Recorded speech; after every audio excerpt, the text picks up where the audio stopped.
तो आइए शुरू करते हैं अभी का विषय वस्तु। अभी का विषय वस्तु है कि पंचम भाव में कौन से ग्रह हैं तो कैसा फल मिल सकता है। तो सबसे पहले हम लोग सूर्यदेव के बारे में चर्चा करते हैं। इससे भी पहले चर्चा यह हो जाए कि कोई भी ग्रह जिस भाव में होता है, कोई भी ग्रह जिस भाव में होता है, यदि वह अपने नीच राशि में हो, अपने शत्रु राशि में हो, तो यह सामान्यतः अच्छा फल नहीं देता। साथ ही यदि कोई ग्रह जिस भाव में हो और ग्रह का अंशात्मक मान लग्न के अंशात्मक मान से 15 अंश के दूरी के आसपास में हो, तो वह फल नहीं देता है। यहाँ पर जो हमने लिखा नीच राशि, अब यहाँ पर 1 नंबर की राशि है। अगर शनिदेव होते तो नीच राशि के कहे जाते।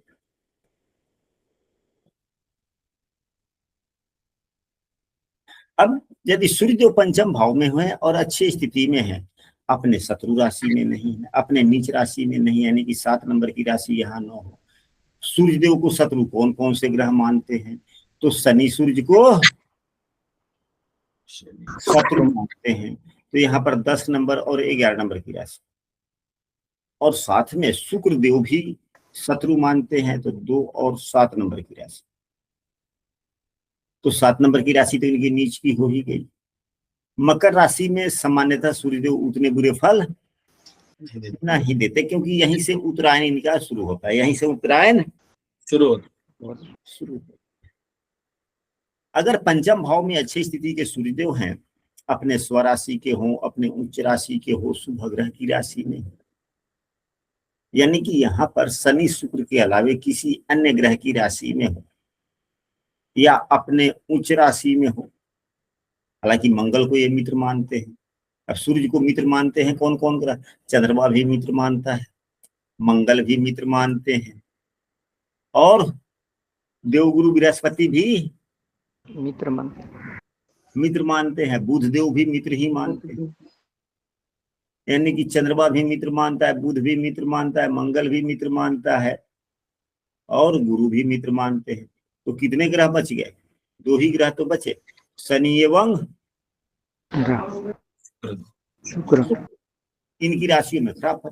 तो अगर पंचम भाव में सूर्यदेव है तो यह सफलता के परिचायक, सफलता बहुत देते हैं, किसी भी कार्यों में सफलता देते हैं, बुद्धि ऐसी दे देते हैं जो आगे तक लेकर जाने में, संतान सुख मिलता है।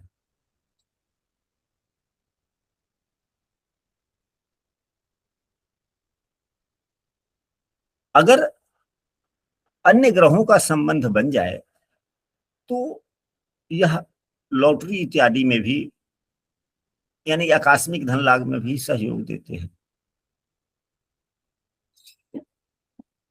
जिसके पंचम भाव में सूर्यदेव अच्छी स्थिति के होते हैं, जिस व्यक्ति के कुंडली में पंचम भाव में सूर्यदेव अच्छी स्थिति के होते हैं, वह व्यक्ति सामाजिक होता है और अगल बगल से, यानी कि समाज में सौहार्दपूर्ण संबंध बनाकर रखना चाहता है। संतान उत्पत्ति की जहां तक बात की जाए तो पंचम भाव में कोई भी क्रूर ग्रह, अग्नि तत्व का ग्रह, अच्छा नहीं माना जाता। ऐसी बात नहीं कि पंचम भाव में सूर्यदेव होंगे तो उस व्यक्ति को संतान न होगा, वैसी बात नहीं है। अगर है संतान होगा, लेकिन थोड़ी मोड़ी समस्याएं आएगी, क्योंकि ये सूर्यदेव अग्नि तत्व के ग्रह है, विच्छेदात्मक ग्रह है, गर्भपात इत्यादि करवाते हैं। सूर्य स्वाभिमानी है, वो जिस भाव में सूर्यदेव होते हैं उस भाव से संबंधित जो भी जीव तत्व होता है अपने आप को बड़ा समझता है, अपने आप को बड़ा समझता है। आप लोग देखेंगे आपके कुंडली के जिस भाव में सूर्यदेव होंगे, अगर अच्छी स्थिति में है, तो उस भाव से संबंधित ज्ञान विचार इत्यादि में आप दूसरों का सुझाव सलाह लेना जल्दी पसंद नहीं करते। फट से दिमाग में आ गया होगा कि आपके सूर्यदेव किस भाव में है, उस भाव से संबंधित किसी भी विचार विमर्श के लिए आप दूसरा व्यक्ति से सुझाव सलाह लेना क्या पसंद करते हैं? आप सब कोई भी एक दो व्यक्ति आकलन करके अपनी बातों को रखे, तब यहां से फिर बात आगे बढ़े। जिस भाव में सूर्यदेव हैं, उस भाव से संबंधित किसी भी कार्यों में यदि आपको कोई परामर्श देता है तो क्या अच्छा लगता है? हाँ या नहीं? अगर नहीं समझ में आ रहा है तो बोनी जी इस बात को समझाएंगे। बोनी जी बोले। जी गुरु जी, तो क्योंकि सूर्यदेव स्वयं ही राजा हैं, तो राजा को अगर आप बोलेंगे कि ये ठीक नहीं है, ऐसे करो वैसे करो, तो राजा नाराज हो जाते हैं।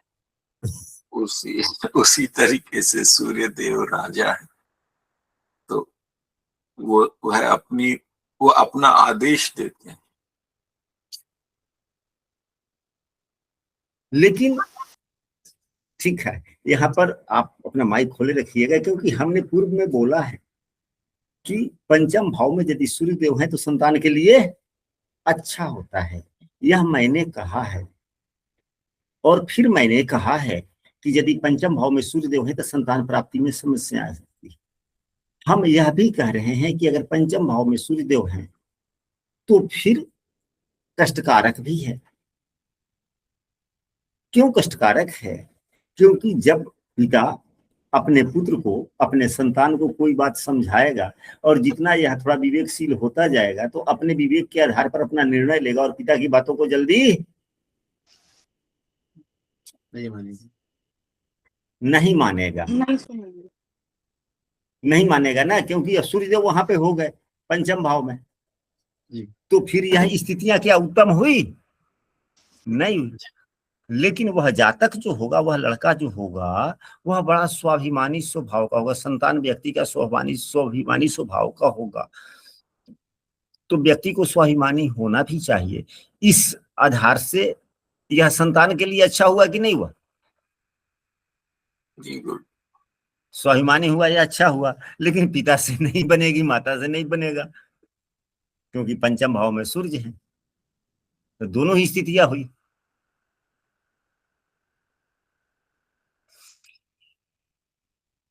यदि पंचम भाव में सूर्य देव है और खराब स्थिति में है, मतलब कि अपने नीच राशि के हो गए, यानी कि 7 नंबर की राशि में हो, सूर्यदेव की राशि में हो, मतलब शत्रु राशि में हो या नीच राशि में, या पापग्रह के द्वारा पीड़ित हो जाए, या पापग्रह के द्वारा, अब यहीं पे सूर्यदेव है, शनि यहाँ पर है, शनि की तीसरी दृष्टि पड़ जाए, क्या हो? शनिदेव सूर्यदेव पीड़ित हो गए। तो जब पंचम भाव में सूर्यदेव पीड़ित होते हैं तो व्यक्ति का अहंकार, जिसकी कुंडली है, उनके मन में थोड़ा अहंकार बढ़ जाना, मिथ्या, और वो अभिमान कैसा? मिथ्या अभिमान, यानी कि जो चीज नहीं है उस पर भी घमंड कर लेना, उस पर भी अहम कर लेना। यानी कि पैसे हैं कम, पैसे है कम, लेकिन बातें ऐसा, मान ऐसा कि जैसे लगे कि जितना है उसे 10 गुने की चैलेंज करते हैं, लेकिन मिथ्या अभिमान कह सकते हैं जिसको। और पंचम भाव में सूर्यदेव अगर खराब है तो यह बुद्धिमत्ता का भाव है। कोई भी प्रयास कीजिएगा तो अधिकांशतः प्रयासों में असफलता मिलेगी, मित्रों से अनबन होना। और पंचम भाव में कोई भी ग्रह खराब हो जाए, चाहे सूर्य ही खराब क्यों न हो, चंद्रमा खराब हो, राहु बुध गुरु मंगल, कोई भी ग्रह हो, शनि हो, कोई भी ग्रह खराब हो जाए तो आकस्मिक धन लाभ जो होने वाला होता है उसमें भी समस्या।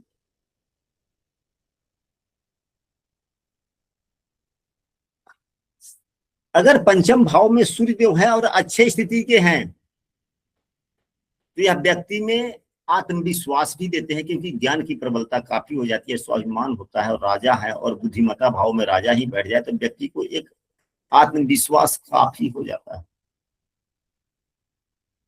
व्यक्ति साहस भरा काम भी करता है, व्यवहार कुशल होता है, मिलनसार होता है।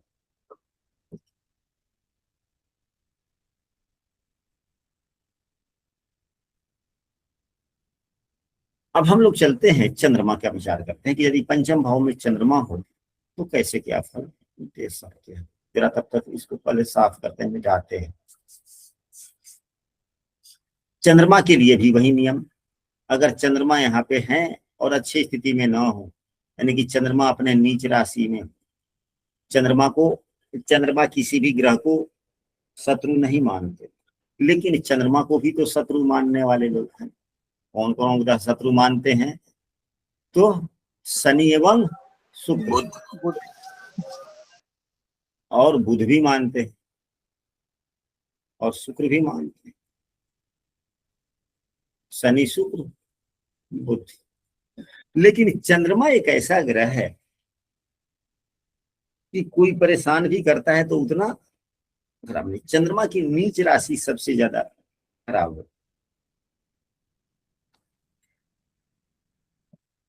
अगर शनि शुक्र बुध की राशि में है तो शनि की राशि हो या शुक्र की राशि हो उतने खराब नहीं होते जितने बुध की राशि में होते हैं, जितने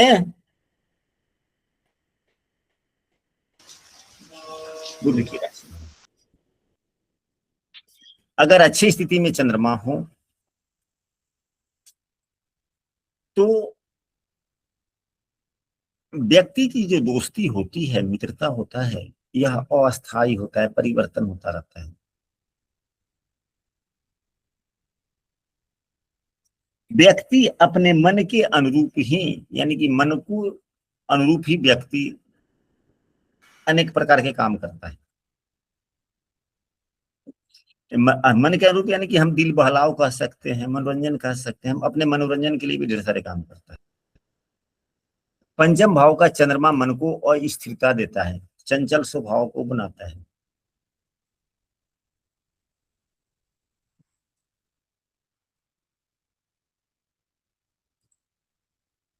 पंचम भाव का चंद्रमा कभी कभी ऐसी स्थितियां ला देता है, अगर पंचम भाव में चंद्रमा हो और कुंडली में प्रेम विवाह का योग, तो व्यक्ति ऐसे व्यक्ति से प्रेम करने लगता है जो व्यक्ति सामने वाले को प्रेम ही नहीं करता। यानी कि एक तरफा, कहने का मतलब एक तरफा प्रेम। यदि कुंडली में प्रेम विवाह के योग बन रहे हैं और चंद्रमा यहाँ पे है तो एक तरफा प्रेम का विवाह। वैसे चंद्रमा त्रिकोण भाव है, शुभ भाव है। चंद्रमा का भी कुंडली में अपना महत्वपूर्ण स्थान है। चंद्रमा अच्छी स्थिति के होते हैं तो व्यक्ति को यशस्वी दीर्घ बनाते हैं, गुणी बनाते हैं। साथ ही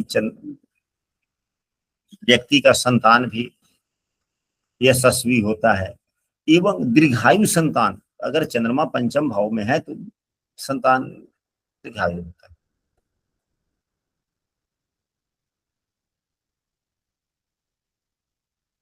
लेकिन यदि यहीं से चंद्रमा पाप पीड़ित हो, अगर पंचम भाव में चंद्रमा खराब हो जाए, नीच राशि का हो जाए, यह संतान के लिए भी ठीक ठाक नहीं। एवं दाम्पत्य जीवन में भी समस्या, समस्या चाहे सातवां भाव कितना ही अच्छा क्यों ना। पंचम भाव में अगर चंद्रमा खराब है, सातवां भाव चाहे कितना भी शुभ क्यों ना हो, दाम्पत्य जीवन में समस्याएं आती ही रहती हैं।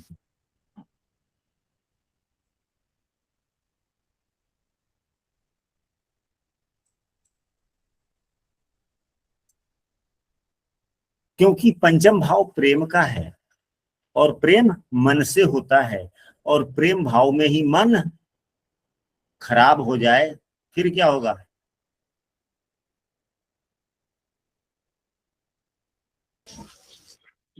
मन में प्रेम ही नहीं रहेगा।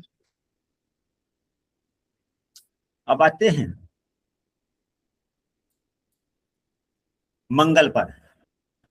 मंगल पर चर्चा करते हैं कि पंचम भाव का मंगल क्या कर सकता। वैसे भी पंचम भाव बुद्धि का है, कुछ विशेष रूप से हम सबों को चर्चा करना चाहिए पंचम भाव का। अगर पंचम भाव में चंद्रमा हो अच्छी स्थिति का हो और शुभग्रह से युत या दृष्ट हो, तो इससे बढ़िया और कोई योग ही नहीं, क्योंकि यह बुद्धिमता का योग जातक को उदार भी बनाता है, दयालु भी बनाता है। और जो व्यक्ति उदार हो जाए, दयालु हो जाए, ज्ञानवान हो जाए, तो इससे बेहतर और क्या। लेकिन यही चंद्रमा अगर पापाग्रह से दृष्ट हो जाए, अगर चंद्रमा चाहे अच्छी स्थिति का ही क्यों ना हो, अगर चंद्रमा यहीं पे शनि से युक्त हो जाए, या शनि के द्वारा चंद्रमा देखा जाता हो, या मंगल के द्वारा चंद्रमा देखा जाता हो, तो फिर फलों में परिवर्तन हो जाता है। यदि चंद्रमा शनि के द्वारा देखा जाता है या युक्त, तो यह बुद्धि को थोड़ा कुटिल बना देता है, या कपट कार्य में प्रवीण भी कर देता है। मंगल से हो जाए संबंध, या मंगल के युक्त हो जाए, या मंगल के द्वारा देखे जाते हैं, तो व्यक्ति कर्मठ स्वभाव का हो जाता है, पराक्रमिक बना देता है, क्योंकि बुद्धि पर मंगल का प्रभाव हो।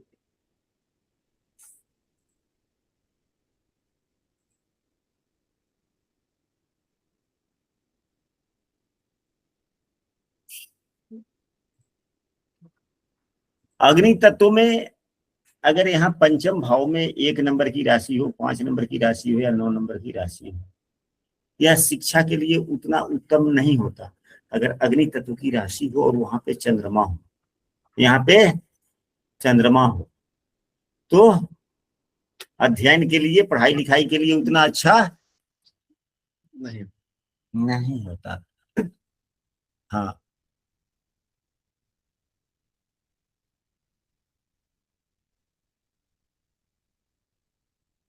जल तत्व की अगर राशि हो तो बुद्धिमता के लिए बड़े ही सर्वोत्तम योग है ये। पंचम भाव में 4, 8 या 12 नंबर की राशि है, उच्च शिक्षा के लिए अच्छी बात है, खास करके कर्क राशि हो या मीन राशि हो। अब नीच का मतलब ये नहीं कि फल नहीं देगा, नीच का भी तो फल देता ही है। जल तत्व यह भी है, जल तत्व है, गुण बदल जाते हैं। ग्रहों के नीच या ऊंच होने से गुण बदल। ग्रहों के गुण बदल जाते हैं, गुणों में परिवर्तन हो जाता है। अब आते हैं मंगल देव की। हम लोग चर्चा करते हैं कि यदि पंचम भाव में मंगल देव हो तो क्या फल हो सकता है।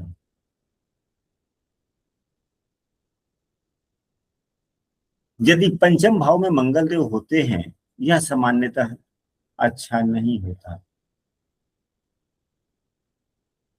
पारिवारिक जीवन ठीक ठाक नहीं होता, परिवार में मतभेद अक्सर होते रहते हैं, क्योंकि पांचवा भाव जो है यह घर से निकलने के बाद का है, लगे हाथ, यानी कि अपने समाज का, ये घर से दूर का नहीं है, घर के पड़ोस का ही भाव है। यह बुद्धि भाव भी है। तो जब बुद्धि भाव में ही मंगल बैठ जाए तो क्या।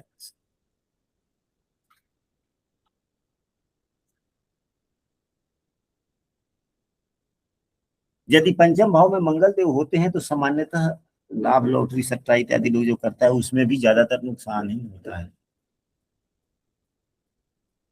परिवार के लोगों से परस्पर मन न मिलना, दाम्पत्य जीवन में मनमुटाव रहना इत्यादि।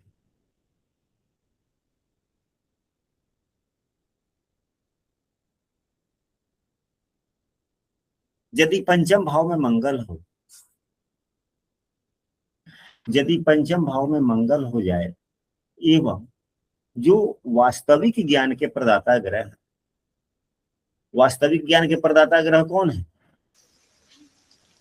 गुरुदेव। हाँ जी, गुरु। गुरु। अब कुंडली के किसी भी भाव में गुरुदेव बैठे हुए, चाहे दसम भाव में ही क्यों नहीं, और यह शनि से या राहु से पीड़ित हो जाए, युक्त या दृष्ट हो जाए, यानी कि पंचम भाव में मंगल हो और देव गुरु बृहस्पति कुंडली के कहीं भी बैठे हुए हो और पापा ग्रहों से पीड़ित हो जाए, फिर क्या होगा? तो कभी कभी व्यक्ति अपने विवेक पर अपना कमांड नहीं रख पाता, जिसके कारण, यानी कि अपनी भावनाओं पर नियंत्रण व्यक्ति नहीं रख पाता है, जिसके कारण ज्यादा कदा समस्याएं आती है।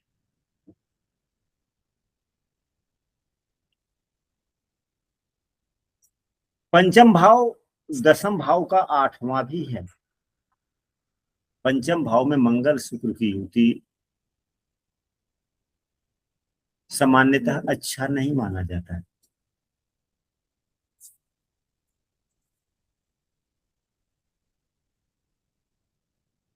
अगर पंचम भाव में मंगल शुक्र की युति हो जाए और यहीं पे राहु हो जाए या शनि हो जाए, यहीं पे राहु या शनि, यानी कि पंचम भाव में मंगल शुक्र की युति हो और वह युति पाप प्रभावित हो, और हमारे ज्ञान प्रदाता जो मुख्य ग्रह हैं यह भी प्रभावित हो जाए शनि या राहु से। अगर यहीं शनि से अगर यह देखे जाते हैं देवगुरु बृहस्पति, और मंगल शुक्र यहाँ पर है, राहु यहीं पे हो या राहु के द्वारा देखा जाए, फिर क्या हो जाएगा? और यदि पुरुष की कुंडली हो तो, या महिला की कुंडली हो तो, किसी भी व्यक्ति की कुंडली, क्या हो सकता है?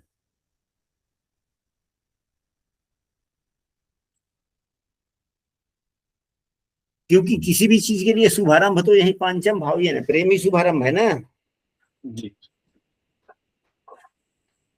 और ज्ञान की जो प्रकाष्ठा है वह खराब हो गया, क्योंकि गुरु खराब हो गए। पंचम भाव में शुक्र मंगल वो भी पीड़ित, तो व्यक्ति प्रेम विवाह या प्रेम में पड़कर गलत कदम उठाएगा। और यह दसम भाव का आठवां भाव भी है, जो अपने यश मर्यादा पर भी पड़ सकता है। वो यश नाम मर्यादा पर भी पड़ेगा कि नहीं पड़ेगा, क्योंकि ये दसम से आठवां है।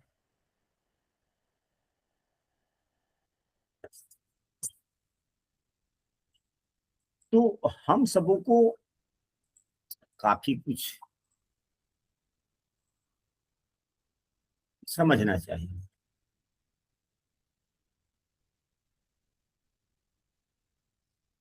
पंचम भाव में यदि शनि मंगल देव हों और सम राशि के हों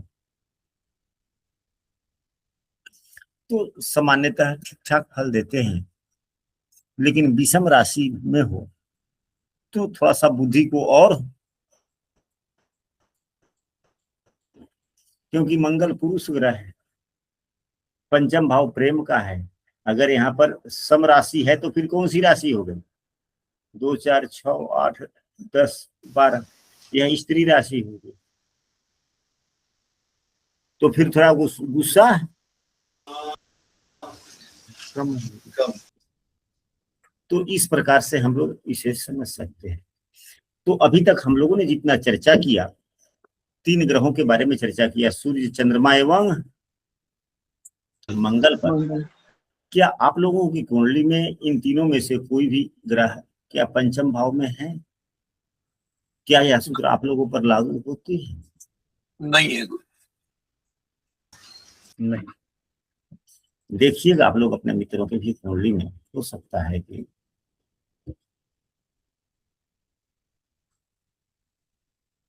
अब हम लोग कल की कक्षा में यदि आप लोगों की सहमति हो तो देवगुरु बृहस्पति शुक्र शनि राहु केतु पर भी चर्चा कर लेंगे, या ग्रहों पंचम भाव पर पड़ने वाले ग्रहों की दृष्टियों पर चर्चा करेंगे, या आप लोग पंचम भाव से संबंधित जितने विषय वस्तुओं की चर्चा की जाती है सामान्यतः ओवरऑल, जैसे कि हम कहें तो ढेर सारे प्रश्न हो सकते हैं पंचम भाव से।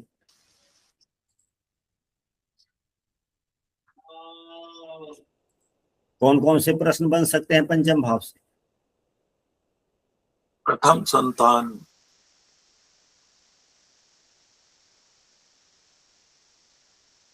विद्या,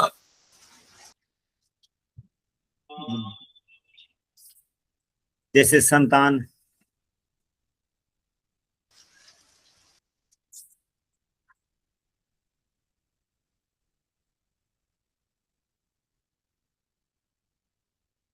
पंचम भाव से बनने वाले धन योग, पंचम भाव से बनने वाले विद्या बुद्धि के योग, पंचम भाव से संतान सुख, हाँ वो तो चर्चा हो ही गया। पंचम भाव संतान धन मुख्यतः देखे जाते हैं। पंचम भाव से उपासना इत्यादि, यानी कि देव साधना इत्यादि। हालांकि एक भाव से असंख्य प्रश्नों का विचार किया जाता है। 12 ही तो भाव है। अगर 2-3 प्रश्न अगर पंचम भाव से देखे जाते हैं तो सभी भाव से 2-3 देखे जाएंगे तो बस कितने प्रश्न बन जाते हैं? 12 तिहाई 36, 50, 60। लेकिन 60 ही प्रश्न तो नहीं होते ना, असीमित प्रश्न है। जी गुरु। और भाव कितने हैं? मात्र 12 ही। और सभी असीमित प्रश्नों के लिए हम लोग यही 12 भाव से ही हम लोग विचार करते हैं।